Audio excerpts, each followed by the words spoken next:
c'est le père Augustin Bazoa, prêtre camerounais de la congrégation missionnaire pallottine, qui prononce l'homélie.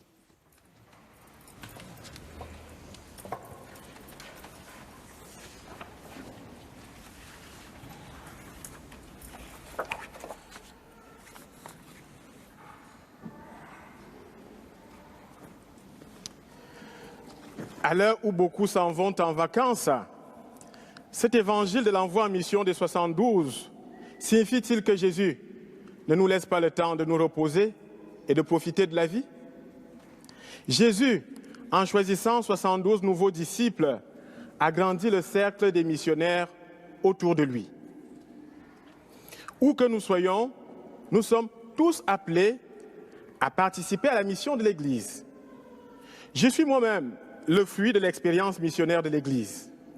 Je viens du Cameroun, où j'ai pu bénéficier de la sollicitude missionnaire de tous ceux qui sont venus annoncer Jésus en Afrique.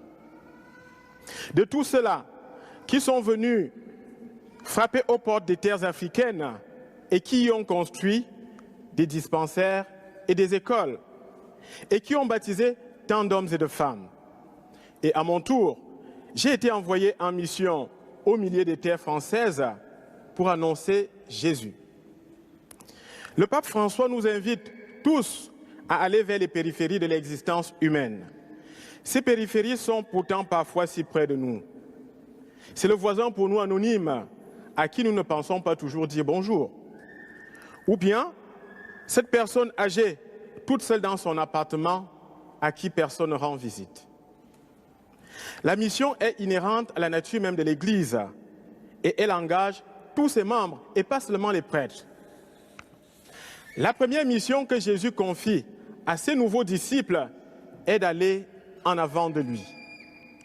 Aller en avant du Christ, c'est porter un signe de sa présence dans les cœurs de ceux qui ne le connaissent pas encore, mais aussi à ceux-là qui, pour diverses raisons, se sont éloignés de l'Église.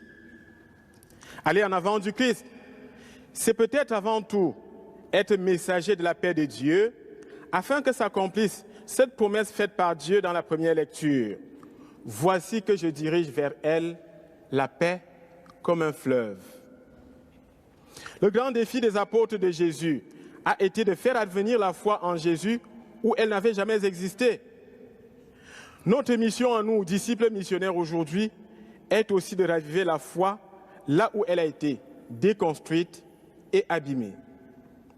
Nous sommes aussi envoyés pour manifester l'amour miséricordieux du Christ à tant d'hommes et de femmes en quête du sens à donner à leur vie. Je pense par exemple à ces grands-parents qui témoignent de leur foi au quotidien auprès de leurs petits-enfants non baptisés. C'est aussi le cas lorsque nous prenons le temps d'écouter une personne dans la détresse et que nous lui prêtions une oreille attentive. Nous manifestons ce même visage miséricordieux du Christ lorsque nous encourageons un collègue éprouvé et que nous passons du temps auprès des plus fragiles, des personnes en précarité. L'autre mission que Jésus confie aux 72 disciples est de prier.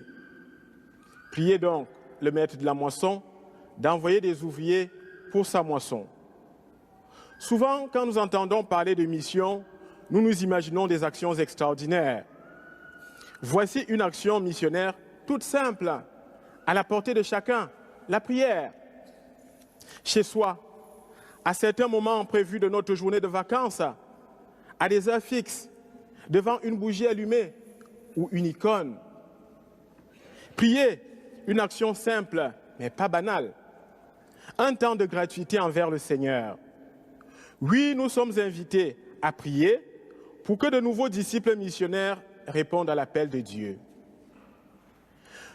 Notre Église a besoin de tous pour l'accomplissement de sa mission dans notre temps. Elle a besoin d'authentiques témoins du Christ au cœur du monde de ce temps par leur vie quotidienne. Partout et en tout temps, nous sommes invités à être disciples missionnaires. Au travail et en vacances, en activité comme à la retraite, dans un avion ou bien dans un train, à la plage ou en montagne, dans les vignes ou dans les champs de blé.